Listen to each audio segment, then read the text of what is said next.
Last time on Dragon Ball Z. Get ready for side quests. Never went to school. Evolution doesn't count.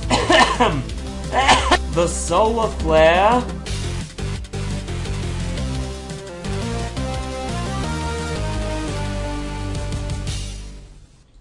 Hey guys, Saxdude26 here, and welcome back to Let's Play Dragon Ball Z, The Legacy of Goku. Last time we wrapped up every side quest in Dino Forest and the Forest Village. We gained a new energy attack, and now we have just one clear goal in mind. Raditz must be defeated. So, let's refill our herbs as we make our way up to fight off against our brother Raditz. All the while just leaving Gohan in a ditch here. Oh yes, you could totally be a better role model than me to embrace the Saiyan race. I'm sorry, but, no. Piccolo has been fending off to keep him here so that he doesn't leave with our son. That's really inconsiderate of him. Again, this is someone we're talking about who's, one, our brother, so already not that bright to be starting off if it's hereditary, and two, his signature attack is called Keep Your Eyes on the Birdie. No, I don't find you even remotely threatening, sir. So we've got a decent idea of the field we're working with. The big rocks pose some obstacle, but for our first boss, he's not going to be too challenging unless you're reckless. So what I like to do with our newly acquired solar flare, from the wrong person might I add, Tien didn't teach it to us, Krillin didn't learn it from Tien and then teach it to us.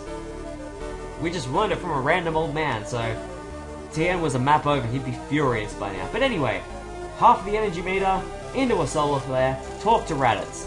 Do not attack him right off the bat. In the same way that spamming attacks at people makes their hitboxes go into invulnerability frames, this will do the same thing, because we paused him before he has a hitbox, technically. You want to never use solar flare in conjunction with energy attacks. You want to goad Raditz into the battle, and you just want to play it out like he's any other enemy. The thing you need to be aware of, as a Saiyan warrior, he knows how to use his energy. And you can fly if you need to, but it's ill-advised. If anything, relying on melee should be all you need. I don't really use energy attacks that much during this. If anything, they just make him more open for attack. And do not cancel out his energy attacks, because that will send him straight to invincibility frames as well. Even that's cutting it too close. You've got to wait for him to start moving again after he shoots. Raditz is a very easy character to goad, and this is unfortunately one of the biggest and most broken problems with combat in this game, is that fighting characters is very, similar every time. Raditz is, he sets the tone for a lot of it, especially for characters who use energy. But I mean, he takes decent enough damage from energy attacks, just with the way that he moves, you don't really get that many opportunities. It's a lot easier to punch him, especially because melee does more damage on baseline. I also need to make sure he doesn't hit me when I'm flying, because after the playthrough I will show off a glitch where if you're hit by an energy attack, the flying noise does not go away. It is the most irritating thing about Legacy of Goku. More than the structure and more than the fact that the plot gets things wrong a lot. It's the fact that it's very easy to break the game and have the flying noise playing constantly. It is irritating, I promise you. But yeah, I like to use solar flare a lot more just because it makes things a lot quicker. Also, it means I can control where the battle ends, so I can make it look a little bit closer to how it looks in the anime with everything really close together. And it feels satisfying that way. I like doing it that way. It's a little tiny thing that just gets my nostalgia going. Like, I'm a 90s kid. This thing happened in the third episode of the anime, and it was the coolest thing I'd seen. 4,000 experience points, just shy of level 8, I'm pretty sure. Meh, I'll just kill a couple of squirrels. And now Piccolo is going to be finishing us off, because the only way we can deal with Raditz, in spite of the fact that we've been pretty solidly owning him, he hasn't been getting any weaker, is holding him still, so Piccolo can special beam cannon him through the chest, and there was no energy attack for that. Poor Gohan, he had to witness it. And so, it is with a heavy heart that our hero Goku befalls the same fate as Krillin and Master Roshi, and the many innocent civilians fell by the wrath of King Piccolo of dying. Even Piccolo is mourning it, and he's had a change of heart. And on that sorrowful scene, we rejoin Goku at the reception desk of the other world. Hi, King Yama. He's basically the gatekeeper to heaven. And apparently Raditz has been causing some problems for him. I know what those problems are, but that's not the discussion piece I want to have today. Today, I want to talk about Kami, the Guardian of the Earth. He may look a bit familiar because he is the other half to King Piccolo. King Piccolo and Kami were once the same being. They split off into good and bad halves with their destinies tied. And Kami did not die when King Piccolo did, because King Piccolo spat out the egg that became Piccolo Jr., Dragon Ball Z's Piccolo. As such, if Piccolo Jr. dies, then so does Kami. That destroys the Dragon Balls, because the Dragon Balls are tied to their lifeline. So, Kami just so casually is able to see us off here in the other world, but if he was actually here because he was dead, no one would be able to wish us back because there's no Dragon Balls. That's Kami, everyone. He lives higher up that tower than Korin does. And this is Snake Way, the path that leads to King Kai, the martial arts trainer of the other world.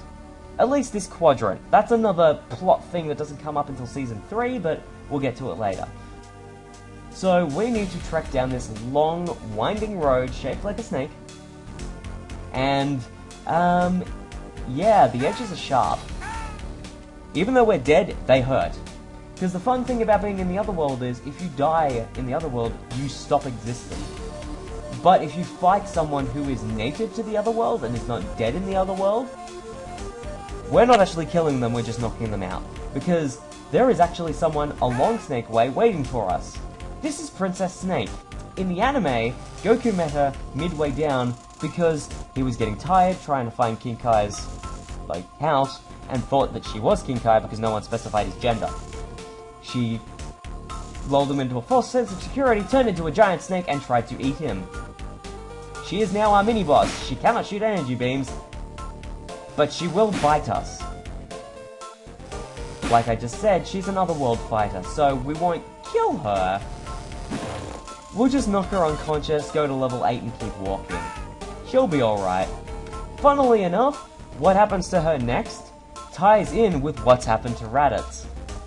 I will love to discuss that way later because something else is going on because we're falling off Snake Way. We got beaten up by a bitey woman, we got hit by a car. To be fair, in the anime, Goku was getting a nap on the back of the car and it just turned really sharp around the corner. We fell off Snake Way through the cloud layer, which is denser on one end, because now we are in hell. You see these spirits? This is what happens to people when they die and their soul is corrupted. Goku is pure of heart, so he was able to retain his body. It is something that King Yama evaluates at the reception desk of the other world. So, Goku, for example, gets to keep his body. This guy over here is native to the other world, so it's irrelevant. He's also one of the two caretakers for the Home for Infinite Losers, which is what they call Hell in this.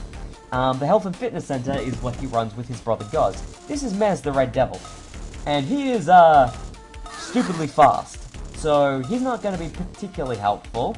We should go find his brother Goz. Nice things to note about HFIL. There is a nice lovely fountain that is made of blood. I also really like the portrait art used for the spirits, but the dinky thing is the fact that the portrait art stays on the same side of the text box, so if multiple of them are speaking, it looks like they're basically having conversations with themselves. To be fair, they're in hell, so I imagine to some extent they're probably going a little bit insane. I mean, they've lost their bodies, and now this guy who has a body is coming around beating the crap out of them. For context, just for clarity, there is one tiny oversight here.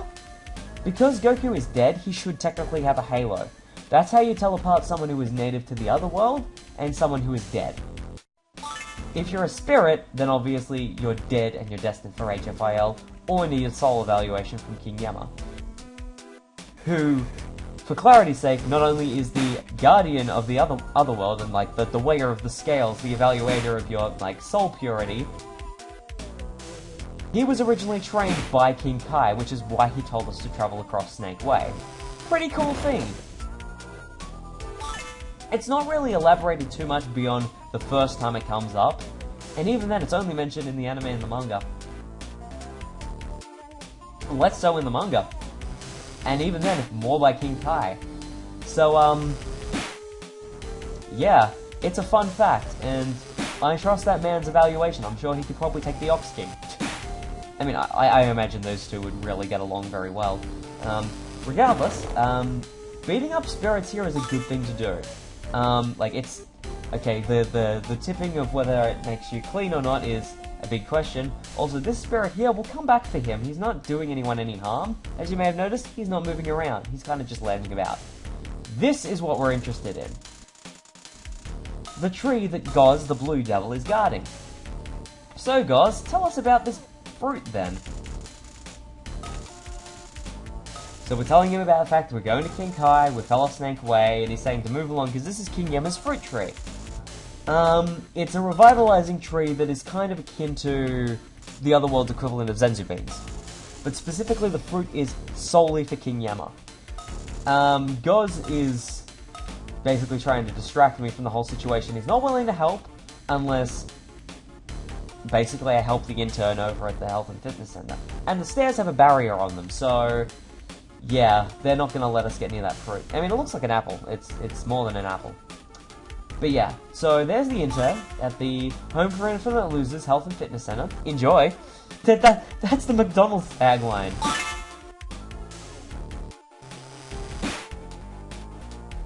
It's interesting, because the more I think about it, when you actually game over in this game, Goku does have a halo in the artwork that it shows. Shows him running down Snake Way, waving to the player. But it also shows him with angel wings. So it's got the halo part, right?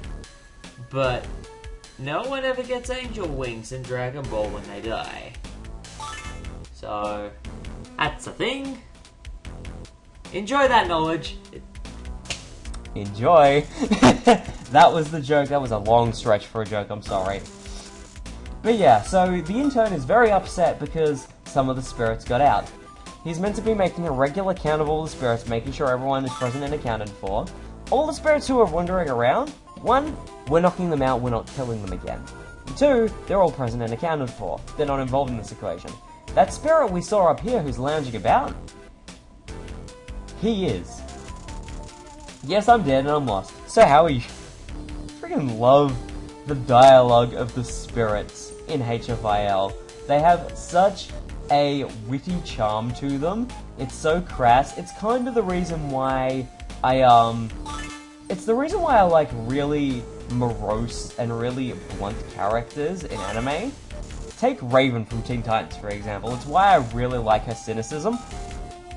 That kind of thing. That's what I really like. So yeah, there's more than one that we need to find.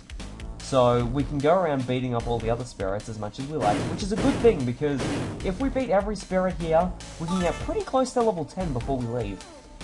And it'd be a good idea to be using the Solar Flare as much as possible, because Ki Blast's a bit dinky. I know I saw one go back here.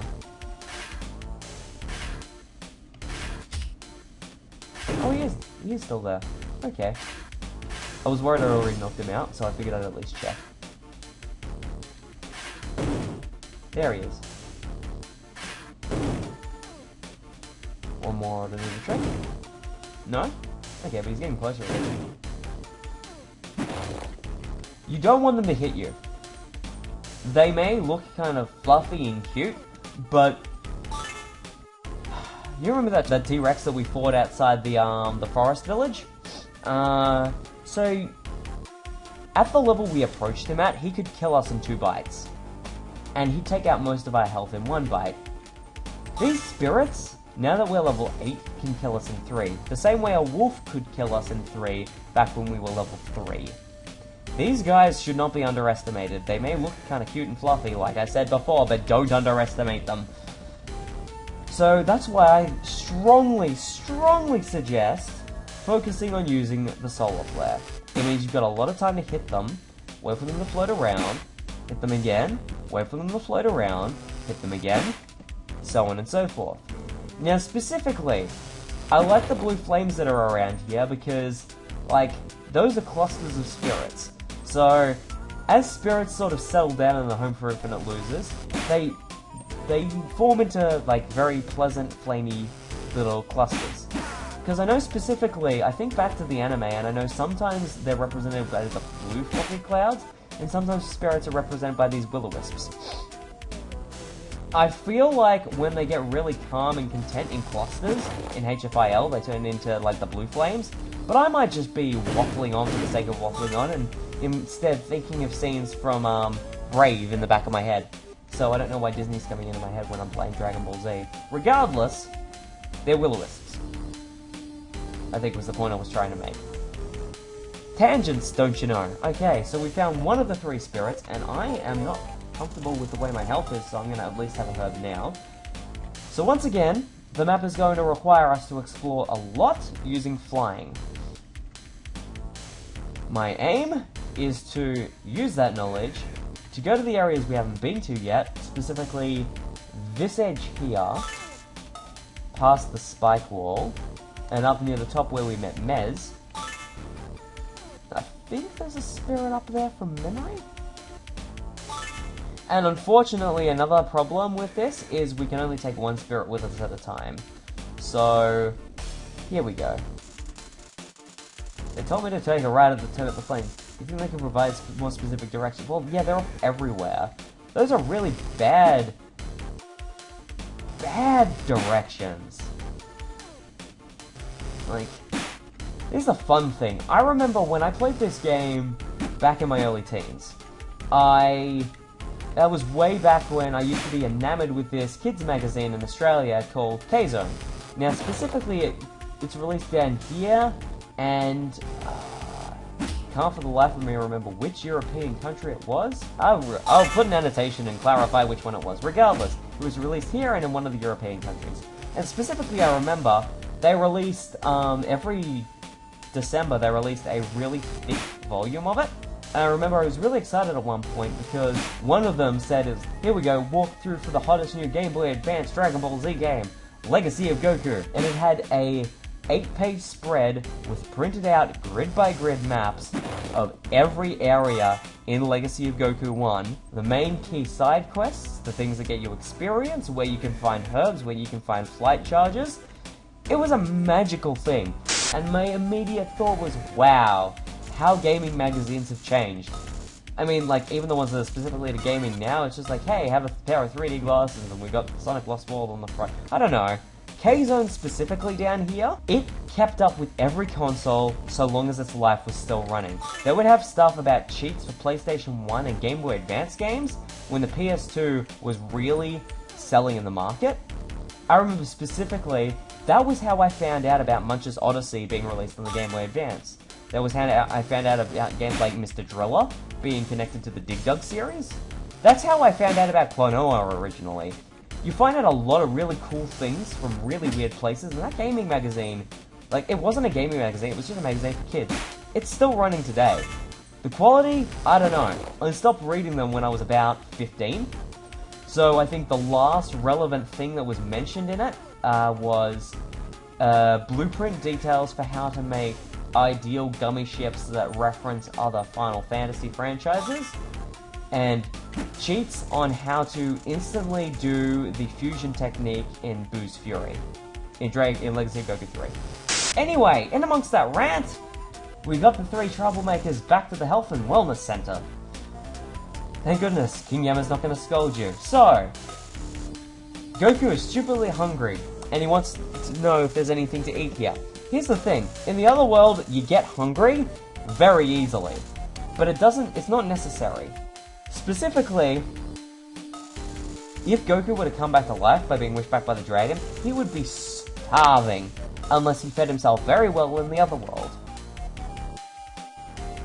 And when you're in the other world, your appetite can be limitless.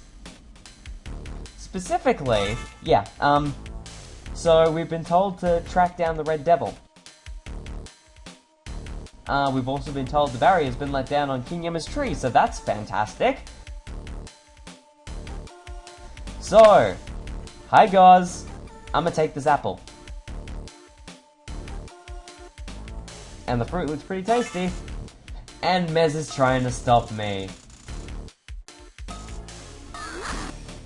Gotcha. So, Due to Mez being completely unhelpful, we had to drag him out by going after King Yemma's fruit. Mez knows a secret path in the wall to get out of HFIL. Where does it lead?